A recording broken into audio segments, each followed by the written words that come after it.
Olá pessoal! Em mais uma série de Pílulas do Direito Previdenciário, hoje nós vamos falar sobre pensão por morte aos filhos maiores de 21 anos.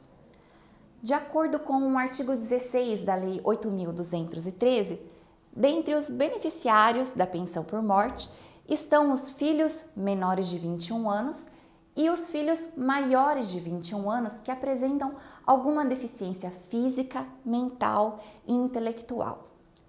Mas é importante observar que essa deficiência tem que ser grave a ponto dessa pessoa necessitar da assistência de terceiros ou de um responsável legal para desempenhar os atos da vida civil. Geralmente, dentre essas pessoas estão os pais ou então os irmãos.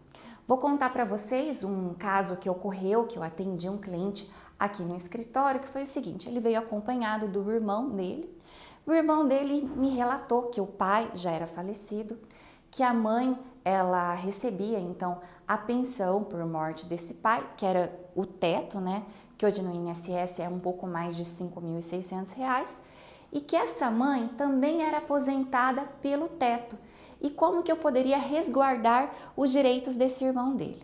Então eu comentei que esse irmão poderia se habilitar, no caso, para receber a pensão do pai em conjunto com a mãe, e que também ele poderia no futuro, com o falecimento dessa mãe, receber a pensão dessa mãe, tanto do pai quanto da mãe. Como ele tinha menos de 45 anos ainda, então ainda daria tempo dele completar a carência para uma futura aposentadoria por idade, tendo regras similares às atuais, orientei que ele pudesse pagar previdência a fim de somar a carência e no futuro também se aposentar por idade. Então ele poderia, esse cliente, no futuro, com o falecimento também da mãe, receber a pensão do pai, receber a pensão da mãe e, adquirindo a idade e a carência, também receber a pensão por morte. No caso, se ele pagasse sobre o teto, ele poderia também receber a aposentadoria por idade no teto.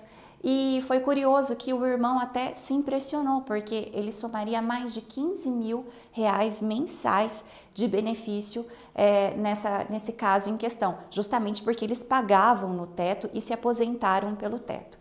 É importante também observar, já que a gente está falando do tema, que eu peço muito nesses casos para que se faça uma curatela, já que é difícil, que essa pessoa não consegue ir ao banco, não consegue desempenhar os atos da vida civil, então a gente pede para fazer o processo de curatela, incluir lá o responsável legal para cuidar desses assuntos, porque fica uma prova muito forte na hora de requerer a pensão por morte. É uma prova quase que inequívoca dessa incapacidade dessa pessoa.